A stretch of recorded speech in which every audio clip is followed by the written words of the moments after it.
What is going on, guys? This is EK1 Gaming here, and today's video we're going to be taking a look at the brand new build, the Fire Witch. Now, if you don't know, the Outriders team are producing a new build every day this week. Now, what we're going to do is show you the video of this build and then also break it down fully, showing you the skill tree, the stats, and also each item in depth. So if you like this video, be sure to hit that like button. If you want to support the channel, be sure to hit that subscribe button and the little notification bell to be notified every time we upload content. If you want to enter our Outriders giveaway, all you have to do is comment on this video and any other Outriders video that you see all the way up to the day of launch. Now, the more times you comment, the higher chance you've got. So go back to all of our old videos and spam that comment section. With that being said, let's show you this build in action.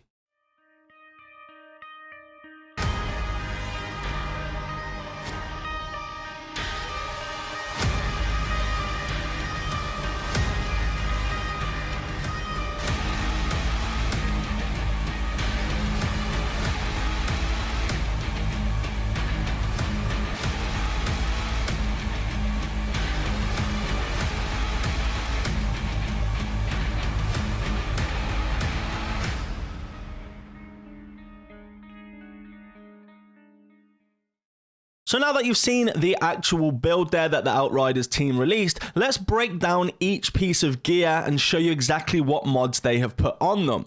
Now, we're also going to take a look at the skill tree as well to show you what I think the skill tree should be, and I'll show you the stats of that tree as well. So first up, let's take a look at the helmet.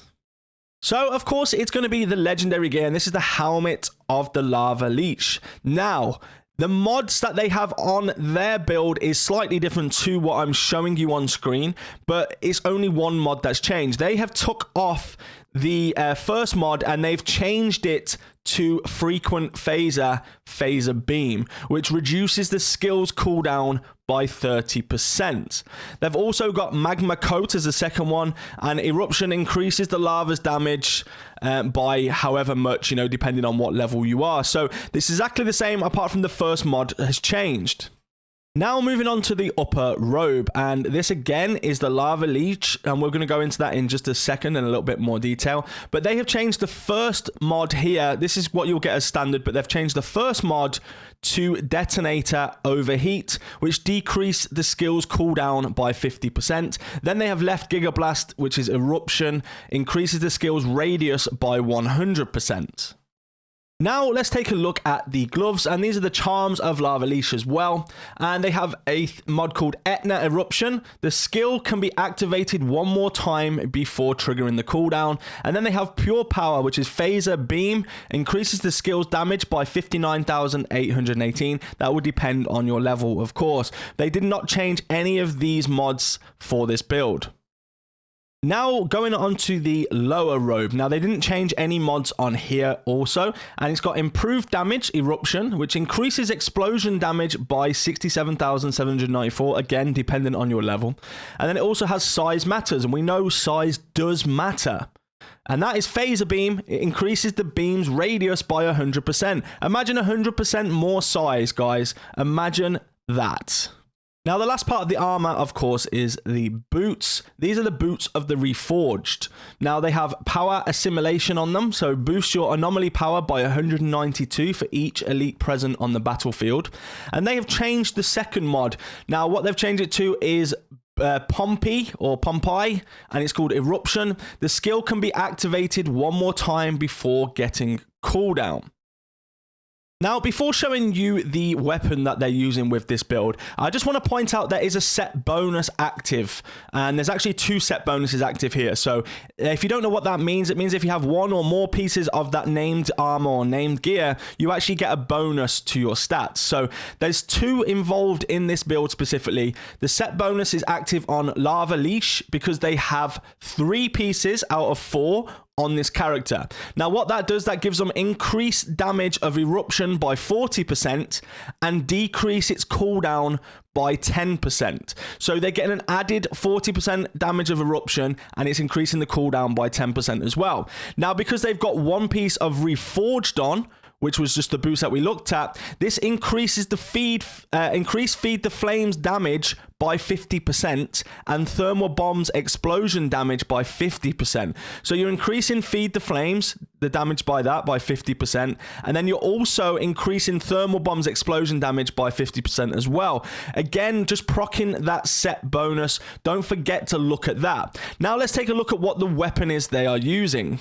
Now that is the Inferno Seed. Now what they have done on this build is change the second mod, but the first mod is Wrath of Moloch. So you get critical hits cause an explosion, dealing 283,514 damage and inflicting burn on enemies within a 5-meter radius. It has a cooldown of 3 seconds. Now for the second mod, they have gone for Ultimate Bone Shrapnel. So critical shots detonate the enemy's bones and turn them into shrapnel that deals 5,519 damage and inflicts bleed on enemies within 5 meters, and that also has a cooldown of 3 seconds. Of course, the damage dealt is dependent on your level in the game. Now we've had a look at the weapon and everything else, let's take a look at this skill tree, and I'll show you exactly how I would have put the skill tree, because they didn't actually show us the full skill tree. So I'm going to put what I would put and show you the stats of what it would look like if you followed this build. So in terms of the skill tree, I have gone pretty much down the middle with some little bits going off. I'm not going to explain each single one to you, but you can pause the video, screenshot this if you want, and just do it in this order. What I will do is go through the actual stats of the build after these skills are applied, so you guys can see exactly how efficient and how good it's going to be in the game. So here are the stats of this skill tree and this build, and it gives us an extra 15% anomaly power, it gives us 15% ash duration, 20% burn damage, 20% burn duration, 20% damage against burning enemies, 50% more health. It gives us 10% skill down on explosion or explosive.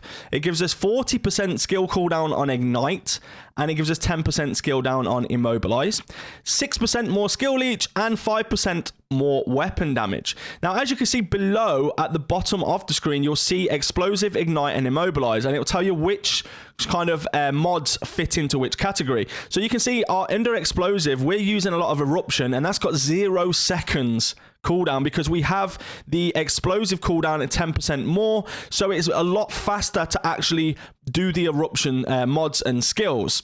You will also notice the ignite is in purple. That means it's maximum. That's the maximum you can get off, which is 40% skill cooldown. So the heat wave, volcanic rounds, and the phaser beam, which we're using in the build, is 0 seconds. Immobilize, again, we haven't got that maxed out. However, there is kind of a very, very low cooldown on that. So for me, this is the route that I would go with this build. Let me know in the comment section below the way you would go on the build, if there's a different way, or if you just, would go along with what I've just said. But it'll be interesting to see what other builds are coming out this week. We're going to do this every single day. So there'll be another one actually later today because I missed this one yesterday. I scheduled it for the wrong day. But guys, hope you enjoyed the video. Be sure to hit that like button, hit the subscribe button, and I'll see you all later on in the next video.